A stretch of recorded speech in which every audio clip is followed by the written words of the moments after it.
This is Steph Curry right over here. He's about to do what looks like a simple play, but it's actually quite genius. Check this out. Porter thought about dealing to Curry inside. Scano Anderson back to Curry. Sheesh, you guys. Did y'all see what the chef just did? In case you missed it, I'm gonna run it back once for you and see if I can break down this magic. It starts off with Steph looking like he has an easy basket opportunity, but the pass doesn't come. Next, instead of giving up on the play, he fakes one direction, but then runs the other way. Dealing to Curry inside. Here he uses the auto Porter screen to get just a bit more separation from his defender. Two defenders try to close out and block his shot, but I think at this point, everybody in the building knew that that was futile. Back to Curry. Another day, another splash, another dollar. Ladies and gentlemen, in all my years of watching the NBA, I've never seen any one player attack the offense of a game more than Steph Curry. Heck, I don't even think Michael Jordan himself, as great as he was, affected the offense as much as Steph Curry because, well, I like to call this the Steph Curry Effect, and today I'm going to break it all down right here for you. And it all starts off with his shooting.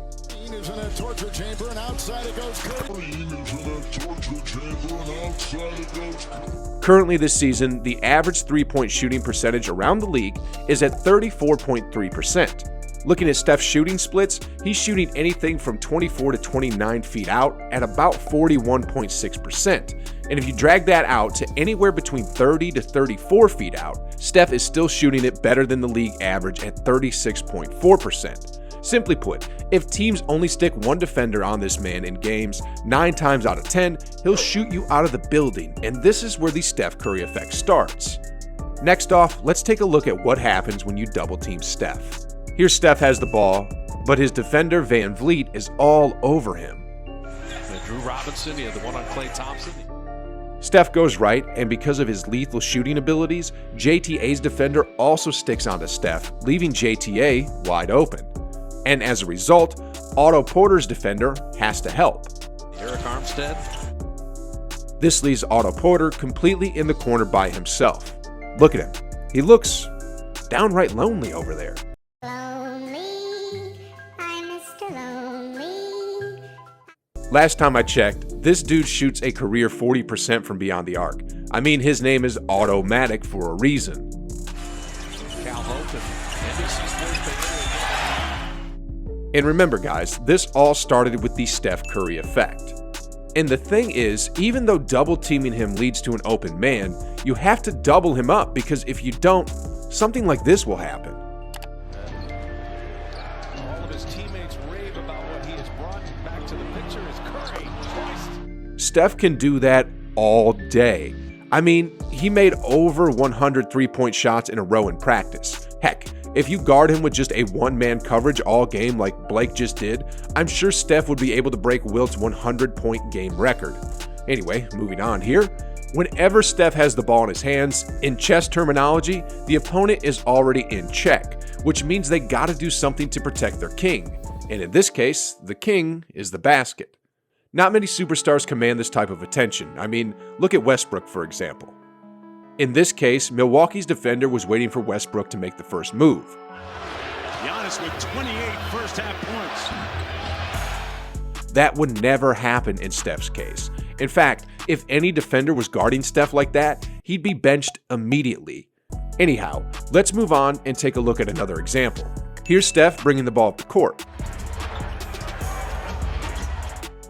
He passes the ball to JTA, who knows that his defender is aware of Steph Curry, and as a result, he does the famous Draymond fake dribble handoff for an open lane to the basket. Scano Anderson got a step on Rubio. Sheesh, guys, that ferocious dunk may have shocked viewers, but just remember, it was the Steph Curry effect that made it all possible. Another part of the Steph Curry effect is when you play alongside him, it raises the morale of the team and makes you want to play better. And that in turn makes you a better basketball player. Look at what JTA said about Steph a few months back. He's a great leader. He's always positive. He doesn't get mad at you. He might correct you on some things. Steph's method is perfect. He's just so balanced that you never feel like, damn, I f***ed up. Damn, Is Steph going to be mad at me? JTA further went on to say about Steph, "It makes you want to get on board with that guy. I told Steph at the beginning of the season, I got you. Whatever you need, I'll run through a wall for you." Just amazing, guys. Simply amazing. JTA was just a G League guy before, but now, after playing with Steph, he's on a multi-million-dollar contract and plays a valuable role on a team with championship aspirations. Gary Payton II was also a G League guy that no teams wanted, but now,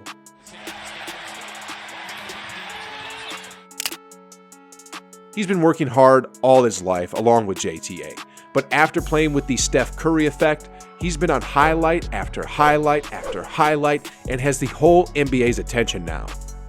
Another dude that benefited from the Steph Curry Effect is Andrew Wiggins. He was considered an almost borderline bust when he was in Minnesota, but after coming to the Warriors and playing alongside Steph Curry, Wiggins has resurrected his career and has become one of the top two-way players in the entire league. He's become an all-star caliber player, and this is what he thinks about his old team now.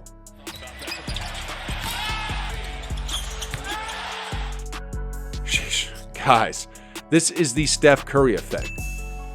It made Wiggins start to play angry, and I love it. Man, I need to share the floor with Steph a bit. Maybe the Steph Effect would rub off on me a little bit too, and I'd become the best player in my local rec center. Or maybe not. At any rate, let's get back into how Steph makes his team so much better with just his mere presence on the floor. Here's Steph. He's about to set a screen for JTA. 285 a game, 102. Because of Steph's lethal shooting ability, look, his defender chases after him without even looking back and noticing the incoming alley-oop to Toscano Anderson. 285 and Another screen, another bucket. And you know what's coming next, right? That's right, another dollar. One more quick look at the Steph Curry Effect here, guys. Steph is right here. He's about to set a screen in order for Wiggins to go back door. trying to get back to being aggressive. Siakam moved his feet. Steph's initial defender, Van Vliet, sticks to him, and Wiggins' defender, on the other hand, Gary Trent Jr., before he even knows what's going on, is already too late because Andrew Wiggins is lonely under the rim. Lonely, I'm Mr. Lonely. Beautifully. Sheesh, guys. Not only is Steph Curry the best three-point shooter in the history of basketball, but he might be the best at impacting the game with screens as well. And the funny thing is, he's a 6'3" guard who many analysts doubted when he first entered the NBA. Anyway, enough of the Steph Curry effect on the court. Let's take a look at the effect that this man has on the business side of things. Have you ever wondered why Joe Lacob is willing to give Steph Curry 2 contracts worth over $200 million each? Well, the answer to that question is because of the Steph effect. In 2009, when Steph was first drafted by the Warriors, the organization at the time was worth $335 million.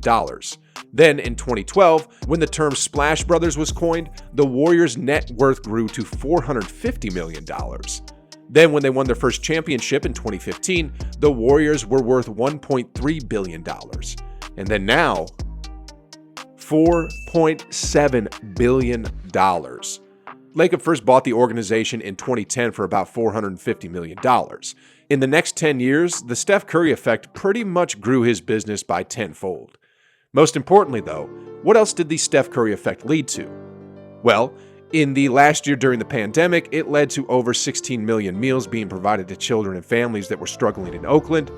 At Curry's college, Davidson, it led to the startup of a women's athletic initiative used to help close the inequality gap in women's sports. When Hurricane Harvey hit a couple of years ago, it led to a considerable sum of money used for relief efforts. And hear me out on this one, guys. So, like many restaurants, there was one in Oakland that has been struggling financially because of the pandemic. But despite that, T. Tran, the owner of Monster Pho, was still providing meals to community members that were affected by the whole situation. When Curry heard that, he donated a whopping $25,000 to help out. He also commented, "It's what the spirit of the community that we want to support is all about, and Tran embodies that through this pandemic. I love that spirit. That's something I want to embody as well." That's amazing. And honestly, guys, if you go through everything that Steph has done for the world outside of the basketball court, it'd take me a whole video, or multiple videos for that matter. Heck, I could probably create a whole series out of it. But the truth is, I've always been saying that this year Steph is gonna win his 3rd MVP. But actually, the dude is an MVP at helping the world, so this will be like his 4th MVP trophy for that matter. He's been helping his team win, he's helping his organization grow, he's been doing his best to make the world a better place, and most importantly, he's been inspiring the world to be better. This is the Steph Curry Effect, and where did it all start? Toronto Raptors from 1999 through 2002. This is vacation and It was hysterical to sit here. Yeah, guys, by doing your best every single day, day in and day out. I think Mayweather sums it up best when he says, Hard work! Hard work! Hard work! Anyway, guys, let's move on to another slightly different topic. Have y'all ever wondered how Steph's brother-in-law, Damian Lee, got into the NBA? Don't worry, I got a video for you right here. It was a completely different route than Steph, without all the limelight, and just like what Steph does, Damian is also an inspiration himself.